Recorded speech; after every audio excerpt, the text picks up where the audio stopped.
राधे राधे। आज हम आपको बताते हैं कि भगवान श्री कृष्ण ने पांडवों से कलयुग के 5 सत्यों के बारे में क्या बताया था। वे कौन से 5 सत्य हैं जो भगवान श्री कृष्ण ने पांडवों से बताए थे। एक बार की बात है, पांडवों ने भगवान श्री कृष्ण से कलयुग के बारे में जानने की जिज्ञासा हुई। उन्होंने भगवान श्री कृष्ण से कहा कि हे प्रभु, आप हमें कलयुग के बारे में विस्तार से बताइए। तब भगवान श्री कृष्ण ने कहा कि ठीक है, लेकिन इसके लिए तुम्हें 5 भाइयों को अलग अलग जंगल में जाना होगा। उसके बाद मैं आपको कलयुग के बारे में बताऊंगा। 5 भाई अलग अलग जंगल में चले गए।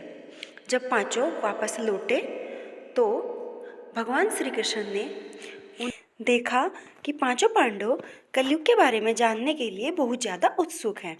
तो भगवान श्री कृष्ण ने कहा कि तुम एक एक करके मुझे बताओ कि तुमने क्या क्या देखा है। मैं एक एक के प्रश्न का जवाब दूंगा। सबसे पहले युधिष्ठिर ने प्रश्न किया कि हे प्रभु, मैंने जंगल में पहली बार 2 सूंड वाला हाथी देखा। कृपया आप इस विचित्र हाथी के बारे में मुझे विस्तार से बताइए। तब वासुदेव ने कहा, हे युधिष्ठिर, कलयुग में 2 ओर से ईर्ष्या करने वालों का बोलबाला होगा। 2 मुंह वाले कलयुग में ही मिलेंगे, जो बोलेंगे कुछ और करेंगे कुछ, जो तुम्हारे सामने तो मित्र बने रहेंगे और पीछे तुम्हारे लिए मन में ईर्ष्या भरी होगी। ऐसे लोग कलयुग में बहुत मिलेंगे, अपने ही अपनों को बर्बाद करने में तुले रहेंगे। तो यह था कलयुग का पहला सत्य।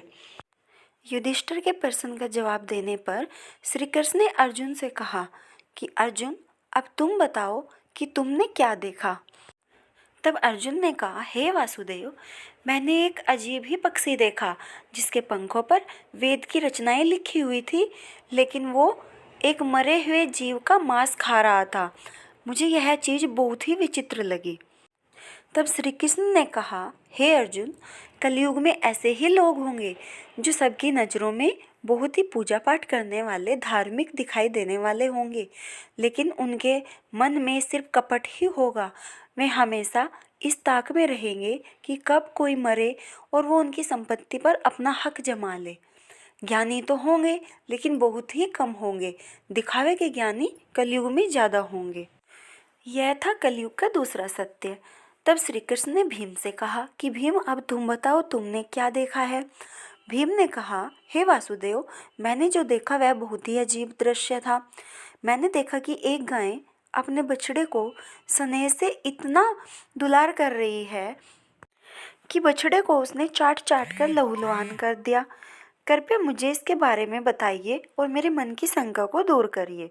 तब श्री कृष्ण ने कहा कि हे भीम, कलयुग में लोग अपने बच्चों से इतना स्नेह करेंगे कि उनका विकास वहीं पर रुक जाएगा और उनकी ममता उन्हें हमेशा पारिवारिक बंधनों में ही बांध कर रखेगी और उनका भविष्य पूरी तरह से अंधकार में होगा।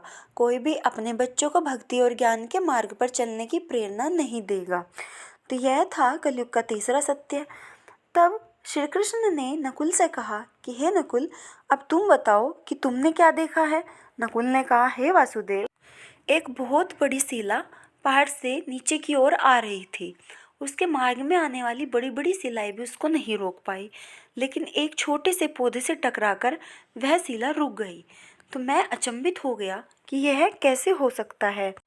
तब श्री कृष्ण ने कहा, हे नकुल, कलयुग में जब मनुष्य अपने पतन की ओर अग्रसर होगा तो उसका इकट्ठा किया हुआ धन और बड़े से बड़े सत्ता रूपी वृक्ष भी उसके पतन को नहीं रोक पाएंगे। तब उसका उद्धार सिर्फ एक हरि नाम के छोटे से पौधे से ही होगा। हरि कीर्तन करने से ही उसका उद्धार होगा। हरि कीर्तन ही वह छोटा पौधा है जो बड़ी से बड़ी शिला को रोक सकता है। इसके बाद वासुदेव ने सहदेव से पूछा, तो सहदेव ने बताया कि मैंने एक जगह पर बहुत सारे कुएं देखे जो पानी से परिपूर्ण थे, लेकिन उनके मध्य एक बड़ा कुआं जो बहुत गहरा था, लेकिन वह सूखा था। मुझे यह समझ नहीं आया कि जल से भरे कुओं के मध्य यह सूखा कुआं कैसे है। तब वासुदेव ने बताया कि हे सहदेव, कलयुग में चाहे मनुष्य कितना भी धन से परिपूर्ण होगा, लेकिन वह कभी किसी जरूरतमंद की मदद नहीं करेगा। वह अपने विवाह आयोजनों में बहुत ही ज़्यादा धन खर्च कर लेगा, लेकिन उसके आसपास जो ज़रूरतमंद लोग हैं, जिनकी ज़रूरत करनी चाहिए, वह उनकी ज़रूरत कभी नहीं करेगा। फिजूल खर्चा करेगा, बहुत ज़्यादा करेगा, लेकिन जहाँ पे खर्चा करना है वहाँ खर्चा बिल्कुल नहीं करेगा। धनवान व्यक्ति गरीब का उपहास उड़ाएगा। तो इसलिए तुमने जो भरे हुए कुएं देखे हैं वह धनवान व्यक्ति है, और जो उनके मध्य खाली कुआं देखा है वह ज़रूरतमंद व्यक्ति हैं। तो यह थे कलयुग के 5 सत्य जो भगवान श्री कृष्ण ने पांडवों से बताए।